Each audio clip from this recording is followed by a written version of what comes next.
Hello बच्चों, कैसे हो आप सब। आप लोग ठीक ही होंगे। कल हम लोग ने स्टार्ट किया था कुछ टर्मिनोलॉजी जो मोल कॉन्सेप्ट के पहले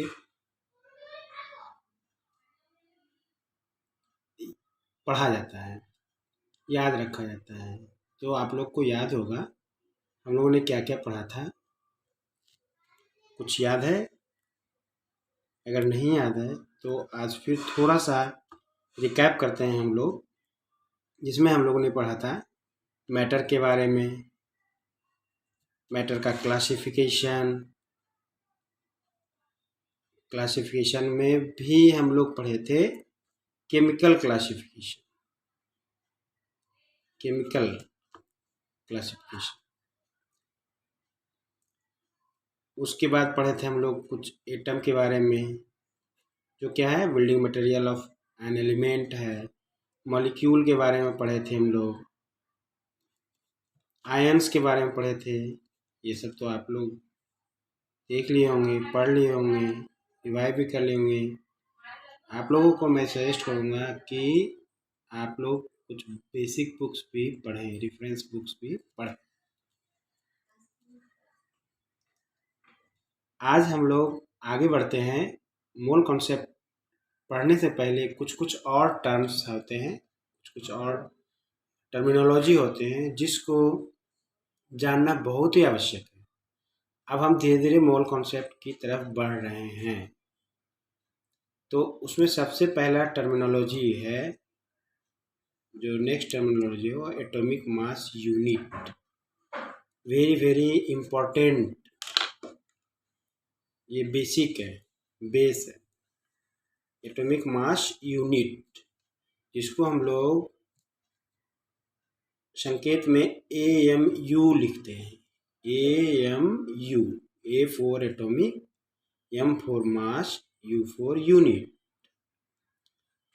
इसको डाल्टन में बोला जाता है, 1 डाल्टन। संकेत में डाल्टन को DA लिखते हैं।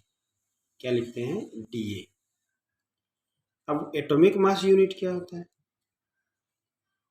एटॉमिक मास यूनिट क्या होता है?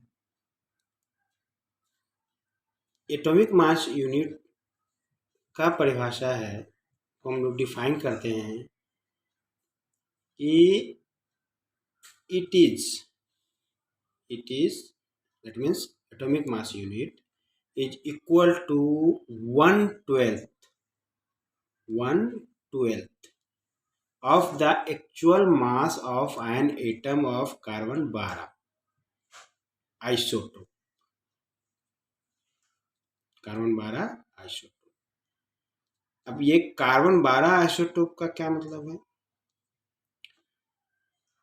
कार्बन के 3 आइसोटोप, कार्बन के 3 आइसोटोप, कार्बन 12, कार्बन 13, कार्बन 14। तीनों आइसोटोप में सबसे स्टेबल आइसोटोप कार्बन 12 है। इसको रिफरेंस के रूप में माना जाता है जब हम एटॉमिक मास की गणना करते हैं। तब हम एटॉमिक मास निकालते हैं तो हम लोग कार्बन 12 आइसोटोप को लेते हैं, क्योंकि यह स्टेबल आइसोटोप। तो कार्बन 12 के एक एटम का, कार्बन 12 के एक एटम का, वन एटम ऑफ कार्बन 12, इसका जो एक्चुअल मास होता है, ठीक है, उसमें अगर हम 12 से डिवाइड कर देंगे, यानी उसका 12वां भाग, इसका मतलब हुआ उसका 12वां भाग। जब इसके कार्बन 12 आइसोटोप के एक एटम के एक्चुअल मास में जब हम 12 से डिवाइड कर देंगे, और जो रिजल्ट आएगा, जो इक्विवेलेंट बराबर आएगा जो मास, उसको हम लोग बोलते हैं 1 AMU। 1 AMU और 1 डाल्टन। तो हम लोग फार्मूला में कैसे कन्वर्ट करेंगे? 1 AMU equal to 1/12 into mass of an atom of carbon 12। ये क्या है? एक्चुअल मास है, एक्चुअल मास। ठीक है। अब एक्चुअल मास कार्बन 12 के एक एटम का एक्चुअल मास जो होता है वो होता है 1.9924 इंटू 10⁻⁻23 ग्राम। ठीक है, कितना होता है? 1.9924 इंटू 10⁻⁻23 ग्राम। अब बताइए ये कितना स्मॉल मास है, जिसको जो हम लोग फिजिकल बैलेंस लेते हैं, फिजिकल बैलेंस में तो तोड़ना आसान नहीं है, ये एक्सपेरिमेंटली डिटरमाइन किया जाता है। अब इसमें हम 12 से जब डिवाइड कर देंगे तो ये हो जाता है 1.6606 इंटू 10⁻24 ग्राम। केजी में चेंज करेंगे तो -27 kg हो जाएगा।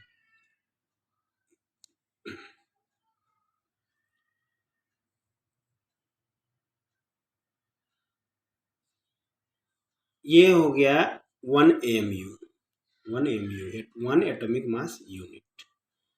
अब इसी को रेफरेंस मानते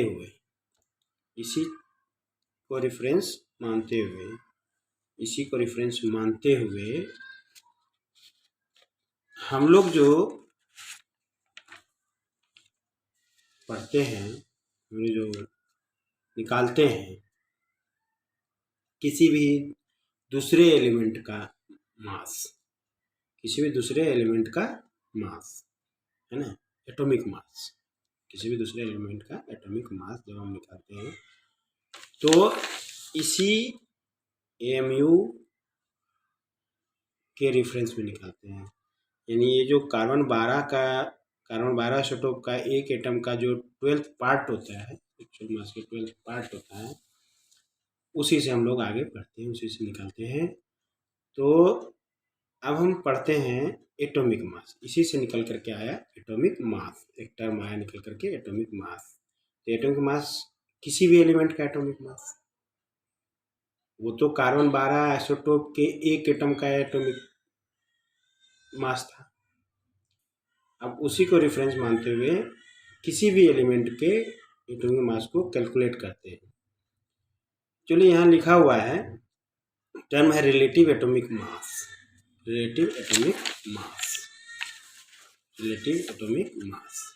इसको बोलते हैं RAM। ठीक है, रिलेटिव एटॉमिक मास का मतलब हुआ कि atomic mass of an element can be defined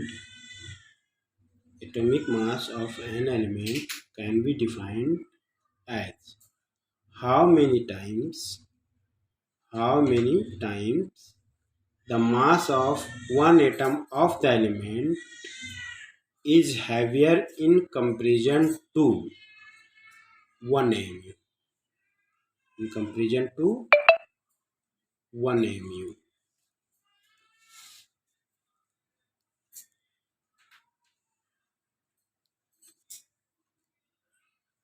ठीक है, ये तो 1 AMU हुआ।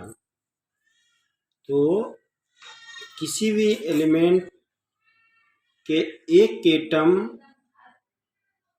का जो मास है वो कितना गुना भारी है, कितना गुना है 1 AMU की तुलना में, 1 AMU की तुलना में कितना गुना भारी है, वही नंबर, वही टाइम्स कहलाता है एटॉमिक मास।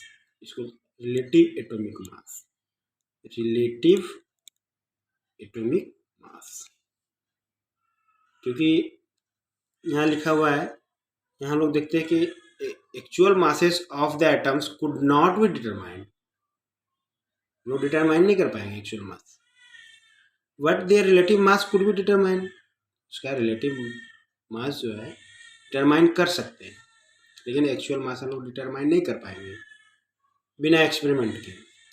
तो अब सब एलिमेंट के एटम का एटॉमिक मास निकालना तो इम्पॉसिबल है एक्सपेरिमेंटली। तो एक रेफरेंस लिया जाता है कि हम उस रेफरेंस को लेकर करके सारे एलिमेंट के एटम्स के एटॉमिक मास को निकाल सकते हैं। तो अभी जो रिसेंटली है, जो अभी चल रही है, अभी जिसको एक्सेप्ट किया गया है, वह है कार्बन 12 आइसोटोप, जिसका मास नंबर होता है 12, जिसका मास नंबर कितना होता है 12। तो इसी को रेफरेंस लेकर के, इसी को रेफरेंस लिया जाता है। अभी इसके पहले हाइड्रोजन को रेफरेंस लिया जाता था, हाइड्रोजन के बाद ऑक्सीजन को रेफरेंस लिया गया, लेकिन अभी जो रिसेंटली है वो कार्बन 12 आइसोटोप को लिया जाता है रेफरेंस के रूप में, और इसी से रिलेटिव एटॉमिक मास किसी भी एलिमेंट का निकाला जाता है। तो आप लोग समझ गए होंगे कि रिलेटिव एटॉमिक मास, किसी भी एलिमेंट का रिलेटिव एटॉमिक मास क्या होता है। वो कुछ नहीं है, वो है 1 mu से कितना गुना भारी है। किसी भी एलिमेंट का एक एटम 1 mu से कितना गुना भारी है, वही कहलाता है relative atomic mass of that element. यहाँ फॉर्मूला भी लिखा हुआ है रिलेटिव एटॉमिक मास, जिसको ए से इंडिकेट करते हैं, ठीक है। मास of one atom of the element, mass of one atom of the element divide by 1/12 part of the mass of one atom. इसको हम लोग बोल सकते हैं 1 mu। 1 mu से कितना गुना भारी है, कितना गुना भारी है, ठीक है।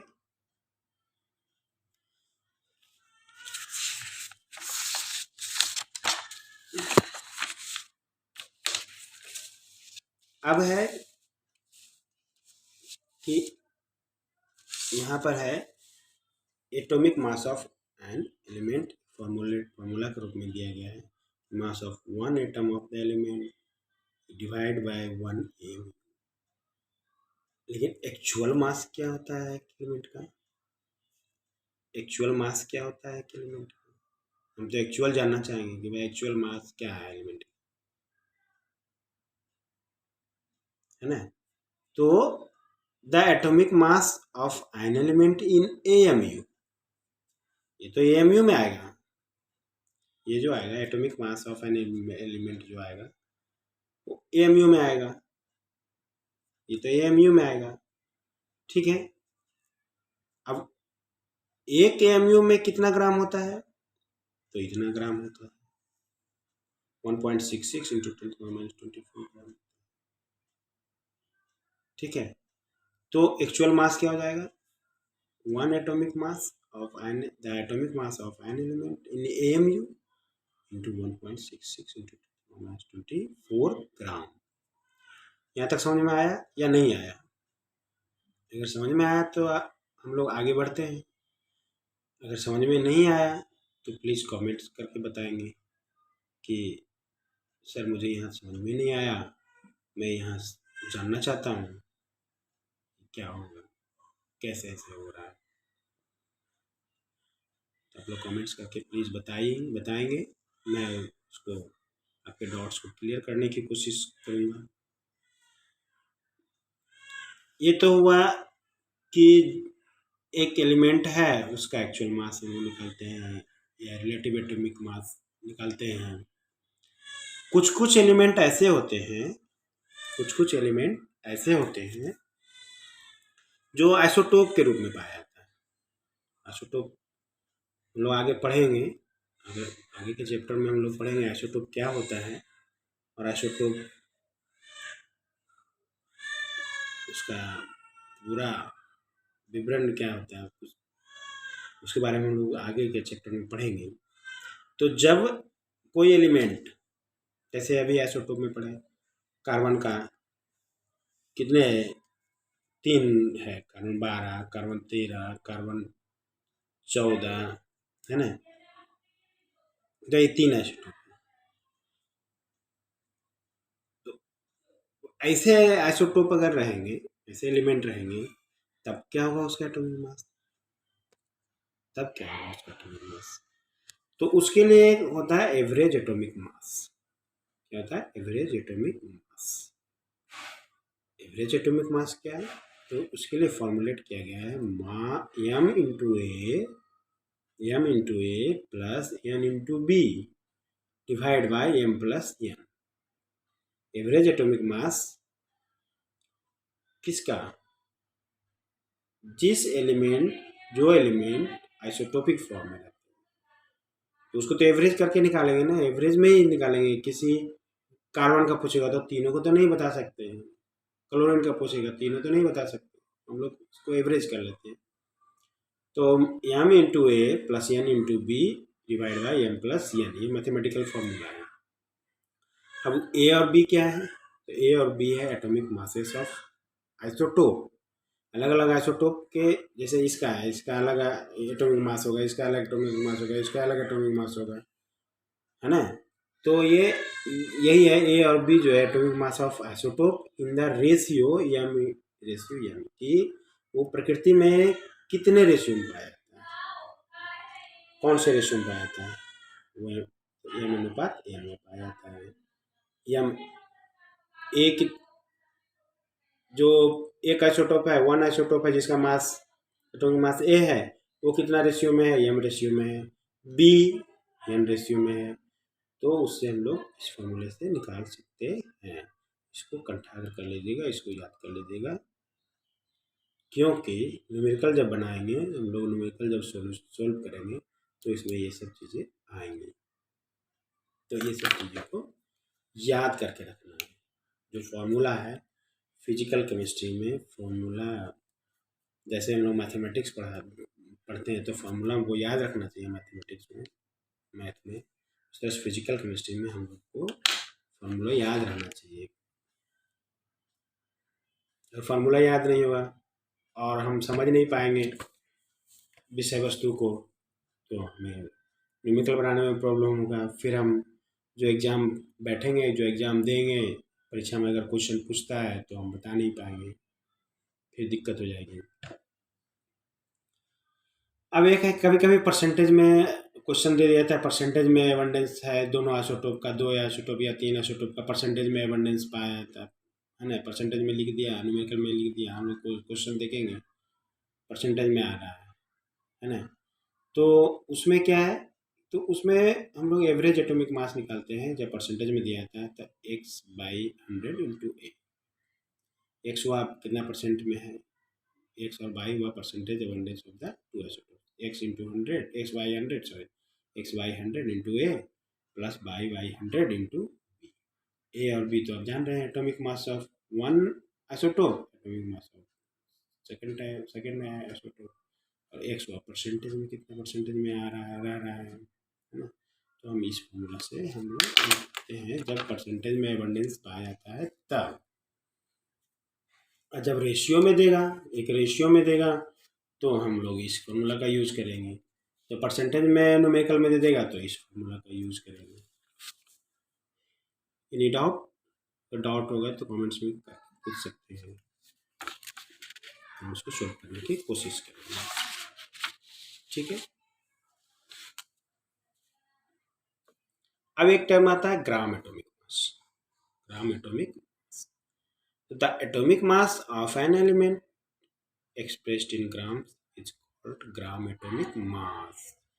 जब एटॉमिक मास हम लोग निकाल लिए, एटॉमिक मास हम लोग निकाल लिए और उसको एक्सप्रेस करेंगे किसमें? ग्राम में। ग्राम में एक्सप्रेस जब करेंगे तब उसको कहते हैं ग्राम एटॉमिक मास। इसको बोलते क्या, gram atom. It is also called 1 gram atom. ये लिखा है एटॉमिक मास 1 ग्राम एटम, इसको दैट पर्टिकुलर, मतलब ग्राम एटॉमिक मास बोलिए, ग्राम एटॉमिक मास बोलिए, ग्राम एटॉमिक मास बोलिए, यही इक्विवेलेंट हो जाएगा 1 ग्राम एटम के। इसको 1 ग्राम एटम भी बोलते हैं। 1 ग्राम एटॉमिक मास अगर है तो 1 ग्राम एटम, 1 ग्राम एटम बोलिए या वो ग्राम एटॉमिक मास बोलिए। आगे हम लोग पढ़ेंगे, बहुत इंटरेस्टिंग चीज़ है ये जो टर्म है बहुत इंटरेस्टिंग है। अभी ये टर्म को याद रखिएगा, ये टर्म आगे हम लोग यूज करेंगे। एटॉमिक मास ऑफ, अब जैसे एग्जांपल है एटॉमिक मास ऑफ ऑक्सीजन, तो ऑक्सीजन का एटॉमिक मास 16 AMU है, 16 AMU है। ये एक्चुअल मास नहीं है, ये एटॉमिक मास यूनिट में आया है। एक्चुअल मास तो इसमें जब हम 1 AMU का वैल्यू मल्टीप्लाई कर देंगे तब 1.66 इंटू 10⁻24 मल्टीप्लाई कर देंगे, जब उसको जब हम ग्राम एटॉमिक मास में कन्वर्ट करते हैं, ग्राम में कन्वर्ट करते हैं, तो या उसको 1 ग्राम एटम ऑफ ऑक्सीजन बोलते हैं, वो 16 ग्राम इतना बराबर है। आगे हम न्यूमेरिकल में देखेंगे कि ये 16 AMU है, ये भी 16 ग्राम है। हम लोग अभी केवल याद रखना है कि जो एटॉमिक मास किसी भी एलिमेंट का एटॉमिक मास AMU में होता है, वही ग्राम एटॉमिक मास भी होता है, उतना ही ग्राम होता है, उसको ग्राम में भी उतना ही लिखा जाता है। ठीक है, number of gram atoms equal to mass of the element in grams, mass of element in grams divide by atomic mass of the element in gram. ये फॉर्मूला है नंबर ऑफ ग्राम एटम्स में, कितना ग्राम atoms, कितना ग्राम atoms, ये संख्या है, confuse मत कीजिए। नंबर ऑफ ग्राम एटम्स, ये ग्राम एटम्स, ये जो ग्राम एटम्स दे दिया ये कंफ्यूजन वर्ड है ना।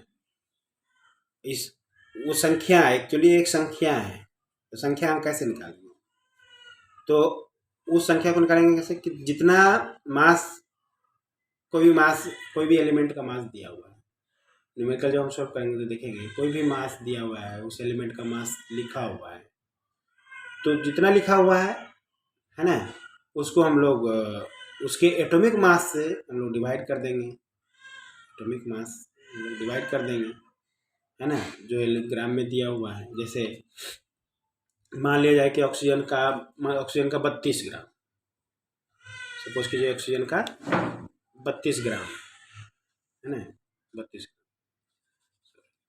ऑक्सीजन का 32 ग्राम दिया हुआ है किसी न्यूमेरिकल में, तो इसका नंबर ऑफ ग्राम एटम्स कितना हो जाएगा, नंबर ऑफ ग्राम एटम्स कितना हो जाएगा,